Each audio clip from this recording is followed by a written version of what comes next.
नमस्कार, ABP news पर आपका स्वागत है। आपके साथ मैं हूं आदर्श झा। कोरोना की तीसरी लहर का बच्चों पर कितना खतरा है और बच्चों को कोरोना से कैसे बचाएं, इस पर बात करने के लिए हमारे साथ डॉक्टर नीतू तलवार, सीनियर कंसल्टेंट, फोर्टिस अस्पताल गुरुग्राम, और सैयद मुस्तफा हसन, आकाश हेल्थ केयर के पीडियाट्रिक्स डिपार्टमेंट के हेड, लाइव जुड़े हुए हैं। उन दोनों से खास बातचीत करेंगे और जानेंगे कि बच्चों को कैसे बचाना है। डॉक्टर नीतू तलवार, मैं चर्चा की शुरुआत आपसे करूंगा। सेकेंड वेव का जो कहर है वो हम देख रहे हैं, अब थर्ड वेव की आशंका जताई जा रही है। बच्चों के लिए सबसे पहले कौन सी चीजें ध्यान देने वाली हैं ताकि बच्चे बिल्कुल सुरक्षित रहें, क्योंकि अभी तो बच्चों की वैक्सीनेशन में भी बहुत वक्त है। Good afternoon everybody. जैसे हम देख रहे हैं कि ये बहुत ही हाई सर्कुलेशन वायरस है, बहुत तेज़ी से फैल रहा है हमारे पूरे देश में एंड विश्व में भी, इसीलिए पैंडेमिक के प्रोपोर्शंस इसने पा लिए हैं। और दूसरी बात है कि ये एक फैक्ट है, और दूसरा फैक्ट ये है कि हमारे बच्चों की प्रोपोर्शन जो है, तो अगर सेंसस के हिसाब से हम देखते हैं तो बिलो 18 ईयर्स में 41% हमारी पॉपुलेशन बिलो 18 ईयर्स की है। बिलो 14 ईयर्स इज ऑलमोस्ट 35%, जो बहुत बहुत बड़ा आंकड़ा है। और तीसरा फैक्ट ये है कि अब तक की जो भी वैक्सीनेशन ड्राइव हुई है वो एडल्ट्स में है, अबव 18 ईयर्स में है, और हमारे बच्चे बिल्कुल एक अनप्रोटेक्टेड या एक वल्नरेबल पॉपुलेशन बन चुके हैं। पहले भी वैक्सीनेशन, पहले भी पैंडेमिक में एक बहुत बड़ा रोल बच्चों में भी पॉइंट आउट करते हैं कि बच्चे कैरियर्स थे, दे डिड नॉट सफ़र, मगर वो ट्रांसमिट करने के चेन में उनका भी एक योगदान रहा है।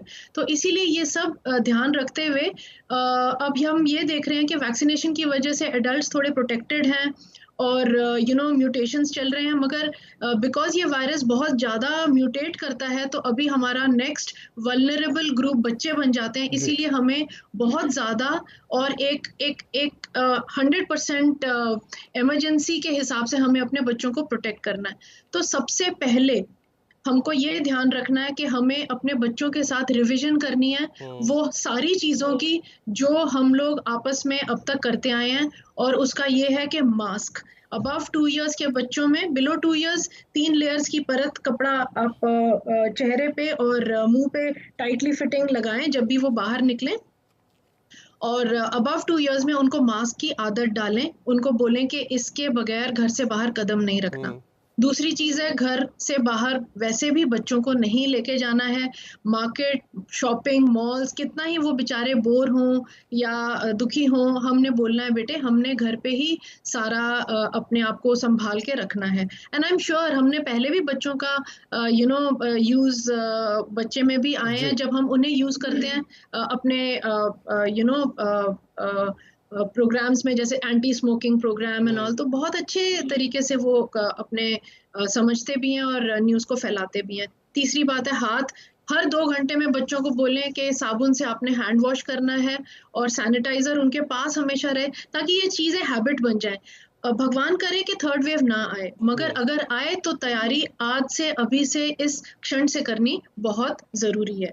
तो ऑल दीज थिंग्स प्लस मेरी तो सॉफ्ट कॉर्नर मदर्स के लिए है, तो जो भी एडल्ट्स हैं प्लीज मदर्स को, लेडीज को प्लीज आप वैक्सीनेशन में प्राथमिकता दें, ताकि क्योंकि बच्चा बीमार होगा तो मदर को तो रहना ही पड़ेगा अपने बच्चे के साथ उसका ध्यान रखने के लिए। अगर हॉस्पिटलाइज भी होता है तो रहना पड़ेगा। तो प्लीज सारी मदर्स को हम सुरक्षित करें, वैक्सीनेट करें, ताकि वो हम सब का हेल्प कर सकें और घरों में बचाव कर सकें। And the last thing is at the level of hospital and government, of course हमने तैयारी शुरू कर दी है, अपना इंफ्रास्ट्रक्चर बेड्स बढ़ाने का ये शुरू कर दिया, ताकि अगर वेव आए तो बच्चों को एक सुरक्षित अलग कोविड एरिया में हम रखें, अलग कोविड डेजिग्नेटेड एरिया में उन्हें रखें, उनके इन्वेस्टिगेशंस करें, उनका स्टाफ डेजिग्नेटेड अलग हो, ताकि वो एफिशिएंटली हम उन्हें मैनेज कर सकें। जी डॉक्टर हसन, मैं एक चीज समझना चाहूंगा सर आपसे। अब ये सेकेंड वेव में जिस तरह के लक्षण, सिम्टम्स दिखाई दे रहे हैं वो बहुत अलग हैं।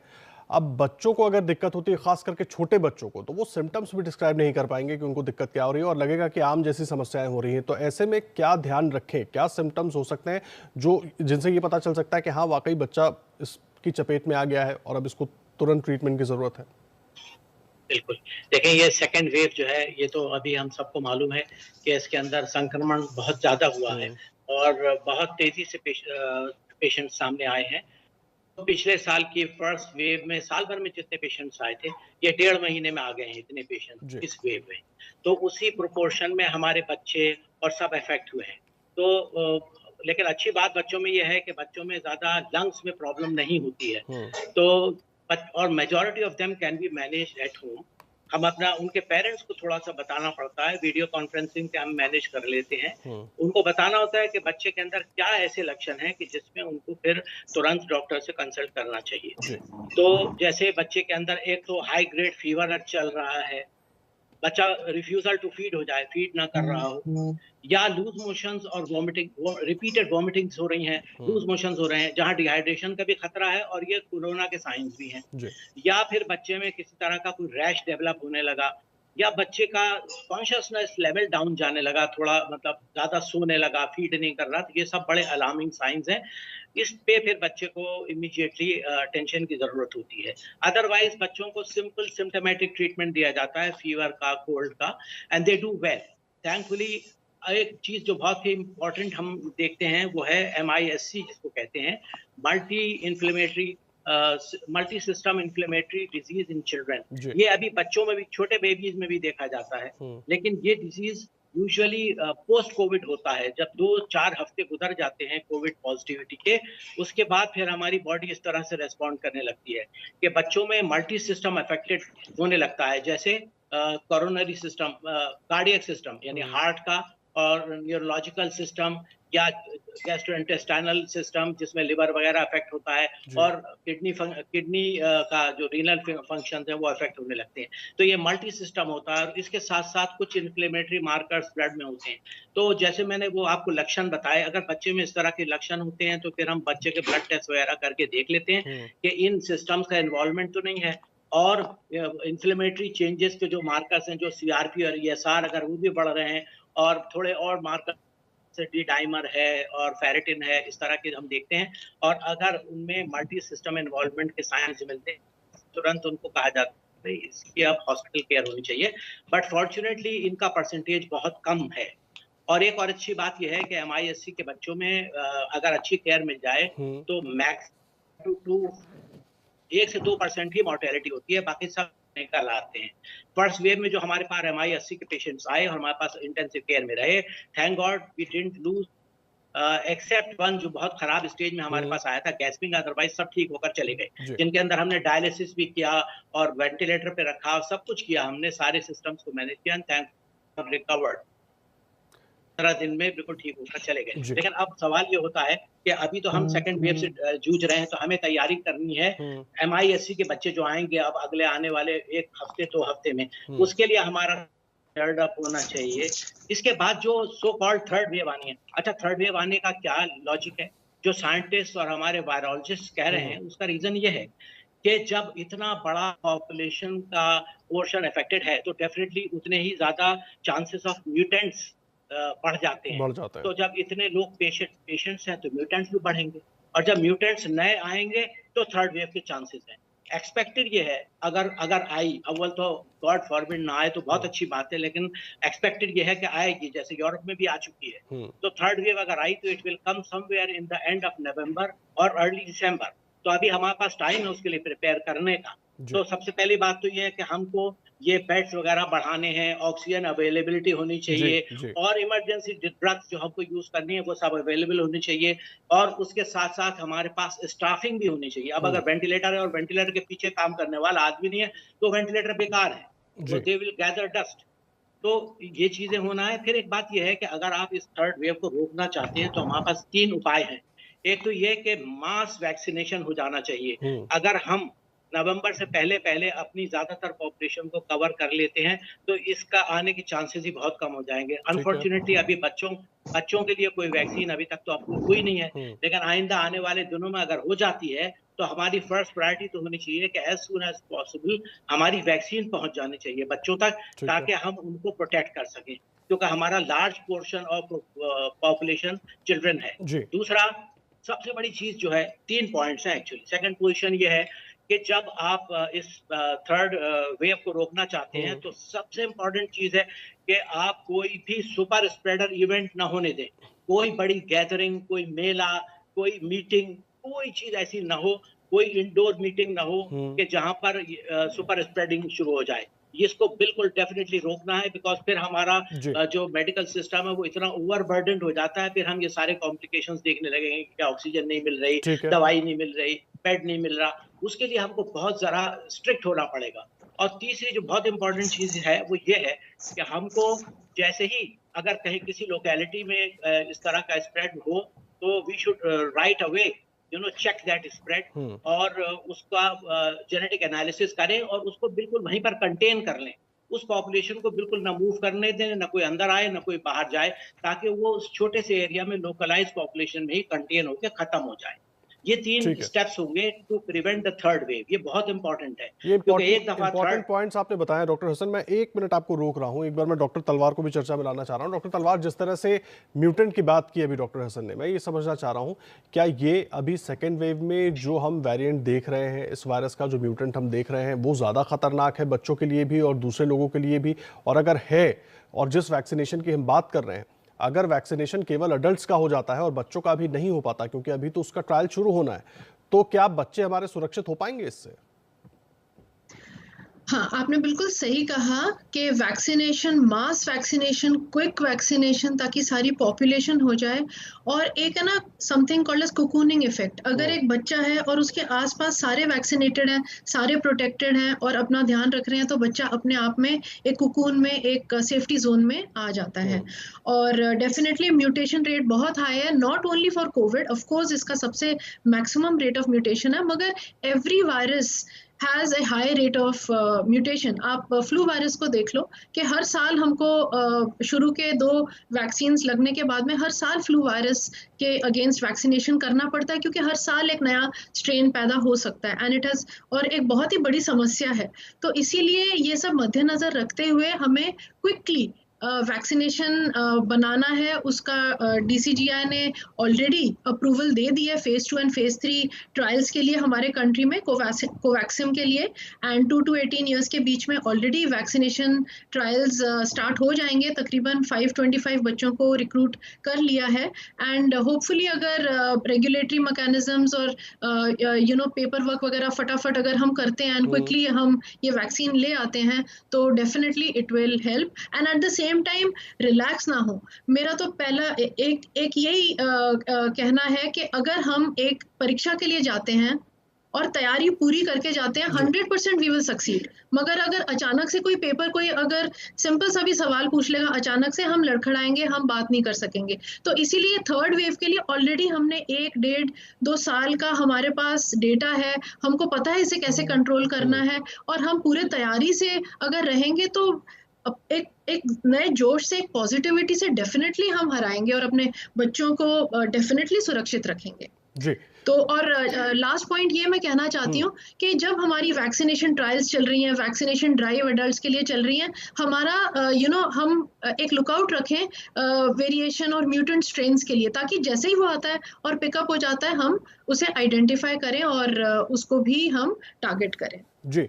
डॉक्टर हसन, मैं एक बड़ा अहम सवाल समझना चाह रहा हूँ। अगर घर में किसी को कोविड हो गया है और वहाँ बच्चे हैं, तो बच्चों को जाहिर सी बात है अलग रखने की कोशिश होगी, लेकिन ऐसे में एक तो उस सूरत में क्या सावधानी रखें, और अगर बच्चे को हो गया है, बच्चे की उम्र छोटी है, तो उसके बाद पोस्ट कोविड और ड्यूरिंग कोविड किस तरह की सावधानियां होनी चाहिए उनके लिए?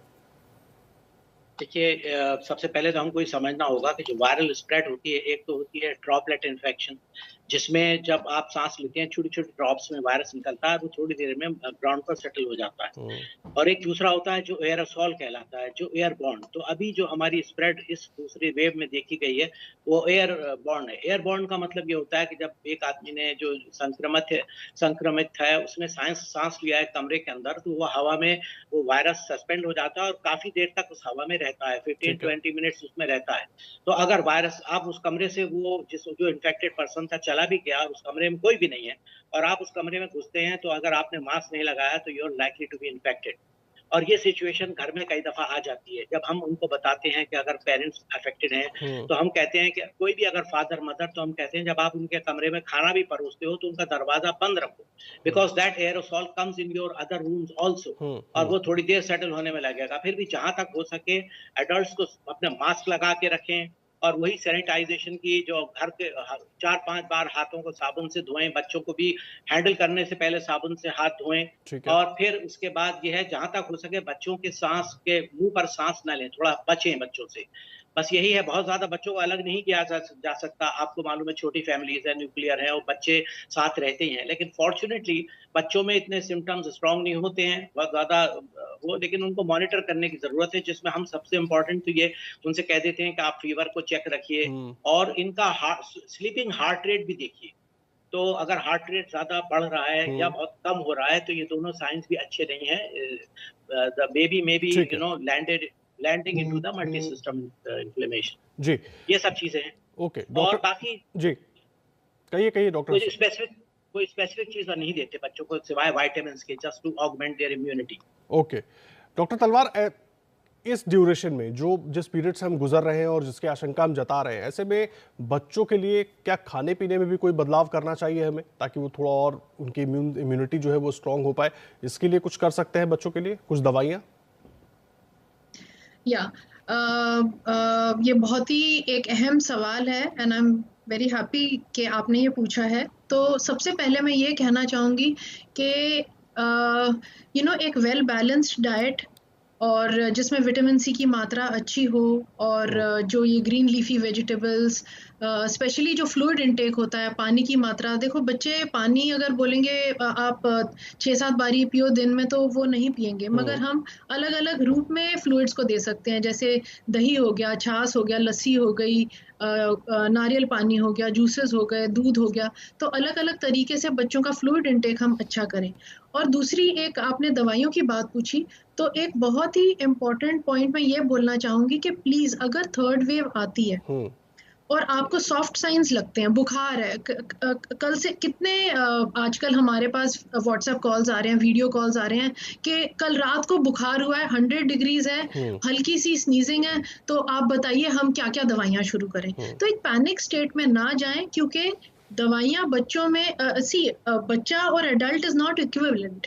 जो एडल्ट्स में दवाइयाँ होती हैं उसको हम एक्सट्रापोलेट करके वही सेम चीज कट कॉपी पेस्ट करके बच्चों में नहीं इस्तेमाल कर सकते। इसीलिए कॉम्प्लिकेशंस और ये सब इतना हो रहा है, क्योंकि बेफालतू दवाइयाँ, बिफोर टाइम, अनइंडिकेटेड सेल्फ मेडिकेशन बड़ों में भी हम कर रहे हैं। तो प्लीज बच्चों में आप कोई एक्सपेरिमेंट मत करें। अगर दवाइयों की बात होती है, बच्चों में ना के बराबर दवाइयां हैं, सपोर्टिव ट्रीटमेंट होती है, सिम्टोमेटिक ट्रीटमेंट होती है, और सिर्फ उसे दें। डॉक्टर के कंसल्टेशन के बिना प्लीज मेरी रिक्वेस्ट है कि कोई दवाई बच्चों को बिना पूछे आप मत दें। और अगर आपको डर लग रहा है, पूछना है, तो please use tele consultation, WhatsApp calls, phone lines. हम सब हम सब हर चीज को बाहर रख के we want to help and we want to connect. आप प्लीज डॉक्टर से संपर्क करें, आप टेली कंसल्ट पे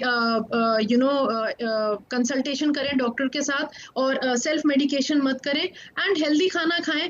कोई वहम में मत पड़े। अगर ये बहुत इंपॉर्टेंट पॉइंट आप बता रही हैं डॉक्टर तलवार, वहम में ना पड़े, ये सबसे जरूरी है। बाकी सारी चीजें अपनी तैयारी के लिए करते रहें। डॉक्टर हसन, मैं एक चीज समझना चाहूंगा आपसे सर, कई बच्चे हैं जो गंभीर बीमारियों से पहले से पीड़ित हैं, अलग अलग तरह की, तो उनके लिए क्या ध्यान रखें सर? क्योंकि एक तो वो ऑलरेडी अफेक्टेड हैं और ऐसे में अगर कोविड से अफेक्टेड हो जाते हैं तो स्थिति और खराब होगी।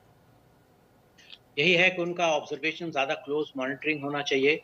और जैसे एस्थमा के पेशेंट्स हैं तो उनको अगर किसी प्रिवेंटिव ट्रीटमेंट पे रखा हुआ है तो वो ट्रीटमेंट चालू रहना चाहिए। और जैसे अभी डॉक्टर तलवार ने बताया कि न्यूट्रिशन का खास ध्यान रखें और लिक्विड्स का इंटेक ज्यादा रहे। लिक्विड किसी भी फॉर्म में हो तो उससे वायरल लोड कम होता है और यूरिन में वायरस निकलता है, तो इसलिए लिक्विड ज्यादा इंटेक करने से, हाइड्रेशन अच्छा रखने से बॉडी डिफेंसेस अच्छी रहती है।